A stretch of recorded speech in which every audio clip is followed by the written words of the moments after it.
जय श्री कृष्ण दोस्तों, राधे राधे। दोस्तों, भगवान श्री कृष्ण कहा करते हैं कि शब्दों का और सोच का ही अहम मुद्दा होता है। कभी कभी हम समझ नहीं पाते हैं और कभी कभी हम समझा नहीं पाते हैं। तो फिर आइए श्रीमद् भागवत गीता अध्याय 2 गीता सार को आगे बढ़ाते हैं, यानी सेशन नंबर 27 की शुरुआत करते हैं। सेशन नंबर 27 की शुरुआत एक श्लोक के माध्यम से करते हैं। श्लोक नंबर है 61 यानी 61। तो फिर आइए श्लोक पढ़ते हैं। श्लोक नंबर है 61। श्लोक बड़ा ही सुंदर है, बड़ा ही विचारणीय श्लोक है। तो फिर आइए श्लोक पढ़ते हैं। श्लोक है 61। श्लोक कह रहा है, तानी सर्वाणी संयम्य युक्त आसीत मत्परः। फिर आगे कह रहे हैं, वसे ही यस्य इंद्रियाणि तस्य प्रज्ञा प्रतिष्ठता। अब इसका अर्थ देखिए, इसका अर्थ दिया हुआ है, जो इंद्रियों को पूर्णतया वश में रखते हुए इंद्रिय संयमन करता है और अपनी चेतना को मुझ में स्थिर कर देता है, वह मनुष्य स्थिर बुद्धि कहलाता है। वह मनुष्य स्थिर बुद्धि कहलाता है। देखिए कितनी सुंदर बात बता रहे हैं ना। अब इसका तात्पर्य पढ़ेंगे। इसका तात्पर्य दिया हुआ है, कह रहा है, इस श्लोक में बताया गया है कि योग सिद्धि की चरम अनुभूति कृष्ण भावना भावित ही है। यानी कह रहा है, इस श्लोक में बताया गया है कि योग सिद्धि की चरम अनुभूति कृष्ण भावनामृत ही है। फिर आगे कह रहा है, जब तक कोई कृष्ण भावना भावित नहीं होता तब तक इंद्रियों को वश में करना संभव नहीं है। फिर आगे कह रहा है, जैसा कि पहले कहा जा चुका है कि दुर्वासा मुनि का झगड़ा महाराज अम्बरीश से हुआ। देखिए कह रहे हैं, क्योंकि वे गर्ववश महाराज अम्बरीश पर क्रुद्ध हो गए। फिर आगे कह रहे हैं, जिससे अपनी इंद्रियों को रोक नहीं पाए।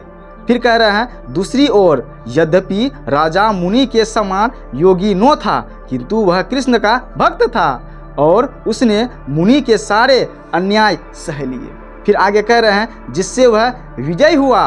राजा अपनी इंद्रियों को वश में कर सका क्योंकि उसमें निम्नलिखित गुण थे जिनका उल्लेख श्रीमद् भागवत में हुआ है। तो फिर आइए आगे पढ़ते हैं। कह रहा है, राजा अम्बरीश ने अपना मन भगवान कृष्ण के चरण बिंदुओं पर स्थिर कर दिया। फिर कह रहा है, अपनी वाणी भगवान के धाम की चर्चा करने में लगा दी।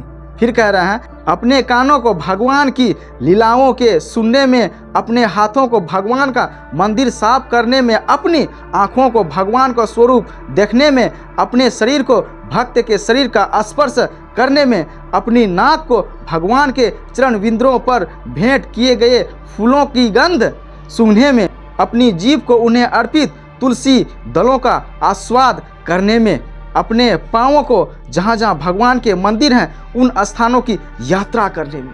फिर कह रहे हैं, अपने सिर को भगवान को नमस्कार करने में तथा अपनी इच्छाओं को भगवान की इच्छाओं को पूरा करने में लगा दिया। देखिए कितनी बड़ी बात है ना। फिर कह रहे हैं, और इन गुणों के कारण वे भगवान के मत पर भक्त बनने के योग्य हो गए।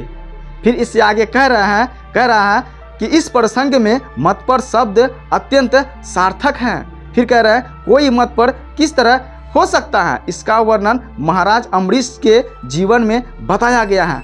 मत पर परंपरा के महान विद्वान तथा आचार्य श्रील बलदेव विद्याभूषण का कहना है। देखिए अब विद्याभूषण का क्या कहना है। कह रहा है, इंद्रियों को केवल कृष्ण की भक्ति के बल से वश में किया जा सकता है। देखिए कितनी बड़ी बात है ना। कह रहा है, कभी कभी अग्नि का भी उदाहरण दिया जाता है। जिस प्रकार जलती हुई अग्नि कमरे के भीतर की तीसरी वस्तुएं जला देती हैं, उसी प्रकार योगी के हृदय में स्थित भगवान विष्णु सारे मलों को जला देता है। देखिए फिर कह रहे हैं, योग सूत्र भी विष्णु का ध्यान आवश्यक बताता है, शून्य का नहीं। तथाकथित योगी जो विष्णु पद को छोड़कर अन्य किसी वस्तु का ध्यान करते हैं, वे केवल मरीचिकाओं की खोज में वृथा ही अपना समय गंवाते हैं। फिर इससे आगे कह रहा है, हमें कृष्ण भावना भावित होना चाहिए।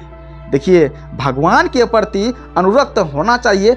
असली योग का यही उद्देश्य है। असली योग का यही उद्देश्य है।